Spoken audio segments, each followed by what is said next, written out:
Hello everyone and welcome back to Codekru. So in today's video, we are going to talk about something really useful in JMeter, and that is how to read data from a CSV file and use it in your JMeter script. So if you have ever worked on load testing, like where you had to use different sets of maybe usernames or passwords or any kind of dynamic input, then you already know that how painful it can be to hardcode the data. But the good news is JMeter makes it super easy to parameterize your test cases using the CSV file. So by the end of this video, you will know how to plug in a CSV file, use the data inside your JMeter scripts and run your data driven tests. So let's get started.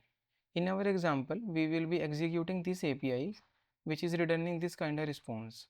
And in our example, we are going to change this numbering of the post ID using the CSV file. So we will be like putting up 2, 3, 4, this kind of numbering where each number will be picked up from the CSV file. So let's first write the HTTP sampler to actually execute this API. So if I click on this, like there are steps that we have mentioned here as well on how to create the HTTP sampler to execute this API. So let's just do that. Sampler, HTTP request sampler. Okay, we have to put HTTPS in this. So HTTPS, this is the server name. Okay, request is get only, so that is fine, and path is this. So right now if you see, the path is kind of hard coded, so it is not parameterized yet. Okay, we will do it, but let's just execute this API once. To see the request and response, we are going to add one listener as well, which is view result tree. Now let's just execute this API.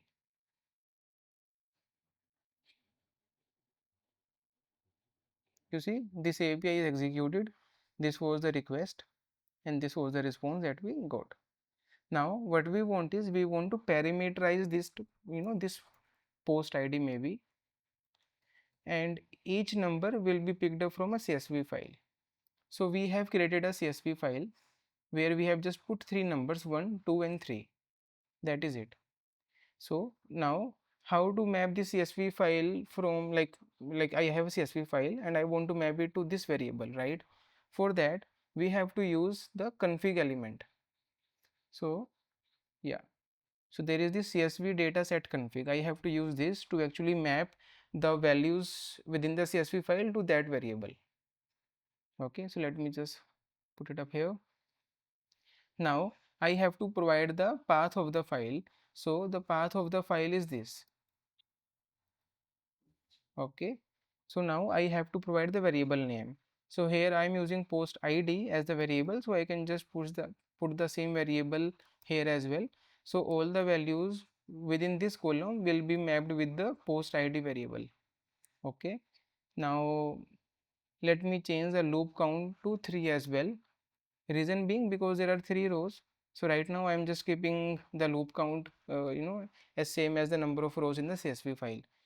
Don't worry, we are going to explore other areas as well where the loop count is smaller than the number of rows, where the loop count is greater than the number of rows, and related scenarios. So let me just run this.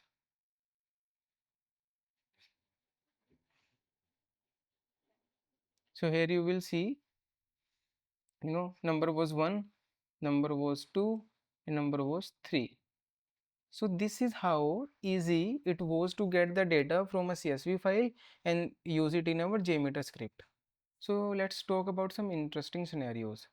So earlier we have put loop count as 3, so which was same as the number of rows within the CSV file.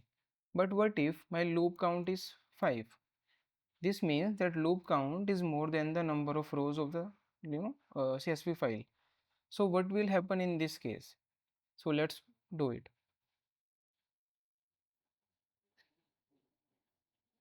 Okay, there was 5 requests.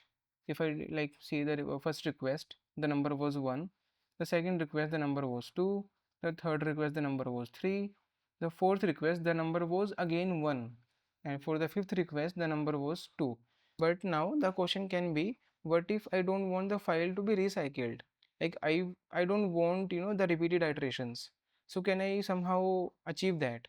So there is a way. If you go to the CSV dataset config again, you will see this option, recycle on EOF. In this case, you can just click on false. Now if you rerun the same test suite, you will see these two requests were failed.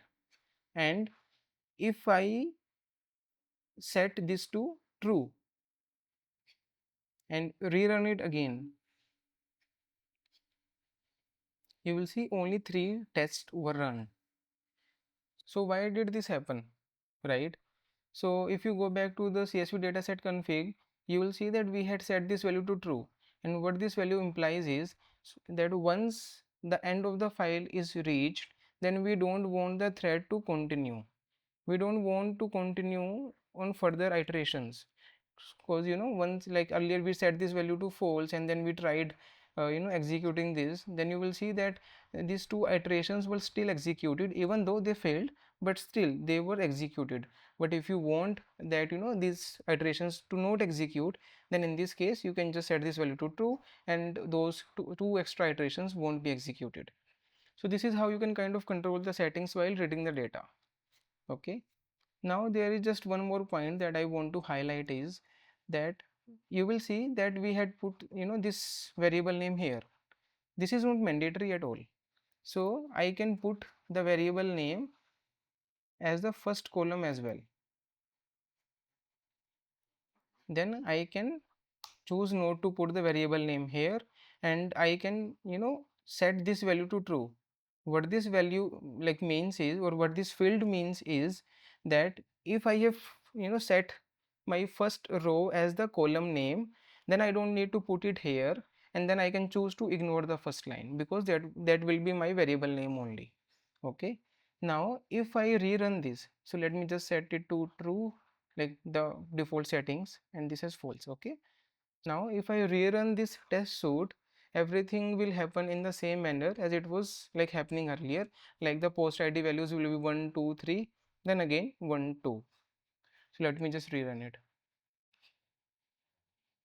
You will see 5 runs are there.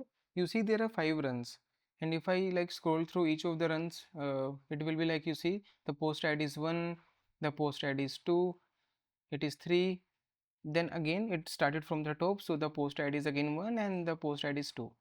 So this is quite handy in those cases where you just want the variable name to be passed in the CSV file itself, and you don't want to put it like here actually.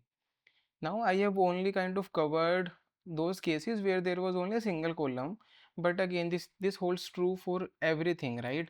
So let's say if there are maybe multiple columns, let's say there is a column user id, maybe again 4 5 6. Okay, just give me a sec.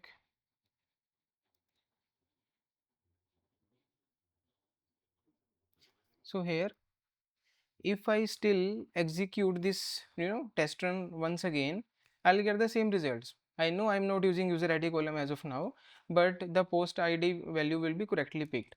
So let me just rerun this.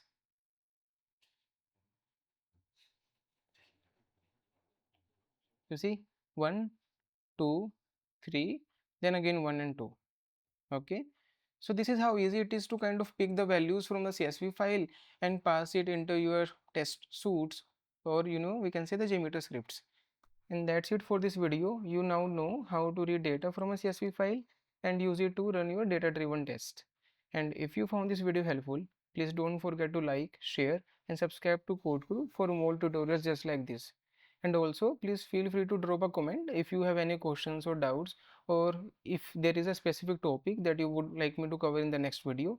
Thanks for watching, and I'll see you in the next one. Thanks.